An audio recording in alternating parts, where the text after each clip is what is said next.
புது வீடு வாங்கியிருக்கோம்னு வீடியோ போட்டதில யார் கண்ணு பட்டுச்சுன்னு தெரியல. லாஸ்ட் 2 மாசமா எங்களுக்கு நிம்மதியான தூக்கமே இல்ல. அதுக்கான காரணத்த நீங்களே பாருங்க.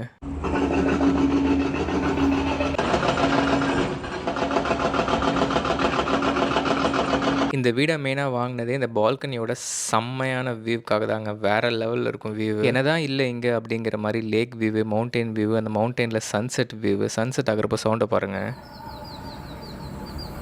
இப்படி ஃபுல் அண்ட் ஃபுல் பீஸ்ஃபுல்லா இருந்த என்னோட வீடு, இப்போ இந்த பக்கத்தில நடக்கிற கன்ஸ்ட்ரக்ஷனால பயங்கர மோசமாயிட்டே இருக்கு. இன்னைக்கு முடியும், நாளைக்கு முடியும்னு பார்த்தா கன்ஸ்ட்ரக்ஷன் ரொம்ப ஃபாஸ்ட்டா போய்க்கிட்டே இருக்கு. சவுண்டும் வந்துகிட்டே இருக்கு. 2 மாசமா ஒழுங்கா தூக்கம் இல்லாம முடியலங்க. அதனால ஆன்லைன்ல இந்த மாரி சவுண்ட் ப்ரூஃபிங் டேப்ஸ் வாங்கியிருந்தேன். சவுண்ட் ப்ரூஃபிங் டேப்ஸ் இன்ஸ்டால் பண்ணிட்டா சவுண்ட் கம்மியாயிரும். ஆனா கவல அது கிடையாது. அங்க பாருங்க வியூவ, சன்செட்ட. இதை இனிமே பார்க்க முடியாம போயிருமோன்னு பயமா இருக்கு. ரீசன் என்ன அப்படின்னா, பக்கத்தில நடந்துட்டு இருக்க கன்ஸ்ட்ரக்ஷன்ல 19 ஃப்ளோர்ஸ் வருதாம். அதுவும் 6 பில்டிங்ஸ் கிட்ட வருது. அண்ட் 6 பில்டிங்ஸுமே 19 ஃப்ளோர்ஸ் வருதாம். வியூ போயிருமோன்ற கவலையிலேயே எப்படியோ ஒட்டி முடிச்சுட்டேன். இப்ப வீட்டுக்குள்ள